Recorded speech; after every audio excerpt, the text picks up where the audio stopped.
What's up, everybody? Welcome back to Trading Wars. We're here for yet another day on the battlefield. I'm going to be breaking down some interesting findings that I did on my back test for 2020 recently. And if you're ready, let's step into the war zone. All right, guys. So I went through all of 2020, every day, trading day on SPY using a 5-minute chart. And I found some interesting conclusions that can greatly increase profitability. And it all comes down to timing of your entries in the market. So there's two specific timing types that I want to go over today.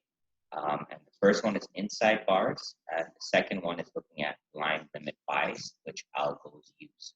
So with these two strategies, you can greatly reduce your risk as well as increase your risk to reward, and at the end of the day, be more profitable, as well as certain trades that don't usually win because you're not getting the required move. Because you may be in a blind order or with a tighter stop loss, you're actually able to turn those trades around and make them winners. So let's get right into it. Let's look firstly at inside bars. So when we are trying to enter into the market, we have to time it. Personally, I wait for the high of the entry candle or low of that entry candle to break before entering a trade. Because what that means is there's momentum pushing that trade. And I like to be on the side of momentum because usually that increases your win rate. And if, for example, we use Friday, we can look at the different trading opportunities and talk about psychology and why certain types of orders are better than others. So let's look at Friday. So this is Friday, July 24th. So normally, if we wanted to buy in this market, let's say we wanted to buy this reversal here.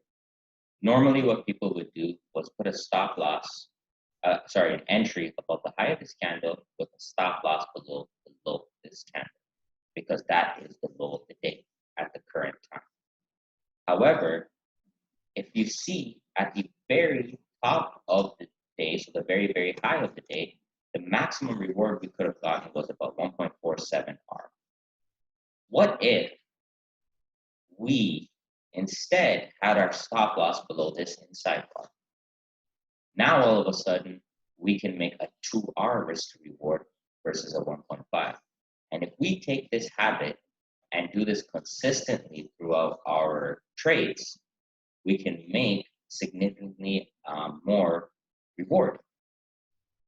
So how it works is essentially what we're doing is when we identify an area where we want to go long or short, if there is an inside bar, we can risk off of this inside bar instead of risking off of the bigger candle. And I took a sample of 150 trades, and only in 2 trades out of that 150, so that's less than 1%, did having your stop loss below the wider range bar actually save you in this trade and allowed you to make the winner. So we can conclude that if we have an inside bar, especially early in the morning, we can risk off of this bar and have a greater risk to reward. Okay? But it has to be an inside bar in the morning time. And those that are familiar with Trading Wars, we trade the morning session and we are done pretty much by 11:30. So everything that I do, everything that I test is focused on the morning session because the morning session has the higher probability. Why? Because it has the greatest volume. Okay, and as traders, we want to be trading with volume. We don't want to be a part of the lunchtime where people are not trading and then we have all this choppiness. We want clean moves in the market. And the other thing, which may seem a little bit dangerous at first, but I've done the due diligence for you guys, it's purchasing at line limit orders. Okay. So let's look at this move here on Friday. So I've been talking a lot about algos, a lot about Fibonacci. Whenever we have an impulsive move in one direction, so you can clearly see here, we had an impulsive move up. It broke the high of the day at the time. We can look for these Fibonacci's to be areas of pullbacks, areas of support, okay? And when we see the market react at these levels, you see we have a nice doji candle between the 50 and 618. We could take an entry above the high with a stop loss below the low and look for profits. So in this case, we had about a 1.5 risk to reward.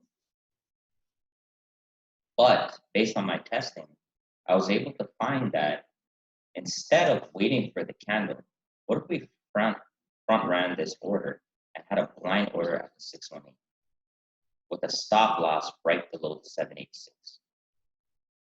And this is all comes from the testing that I've done, so I know 786 is a good level. So let's say we had a stop loss right below 786, right below the low of this candle. Now all of a sudden, that same trade is a 3-to-1 risk to reward. So you see how that can greatly increase your profits. And now, if we're getting a 3-to-1 risk to reward versus a 1.5 risk to reward, we only need to win half of the time in order to make profits. So if we needed a 50% win rate before to make money, now we only need a 25 to 30% win rate to make money with 3-to-1 risk to reward. So the inside bars and the blind limit buys have greatly increased my risk to reward based on all of my testing for 2020. And that's what I'm going to be applying going forward.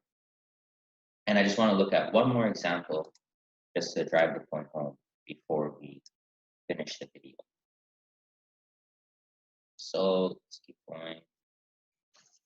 Let's look at this day. So this is July 20. Okay. So here's the open, 9:30, crash down. And then if you notice, this candle, this was the low of the day, with the second candle of the day. However, we had multiple inside candles. We had 1, 2, 3, 4 inside candles. So if we wanted to play long in this direction, what we could do is instead of bracketing any one of these entry candles with a stop loss below the low of the day, we could bracket the candle below the inside bar. And now instead of making 2.5 R, we could be making 3.7 R, which is significantly more. So these inside bars are very important. And like I said, I enter when the high of the inside bar breaks, okay, the high.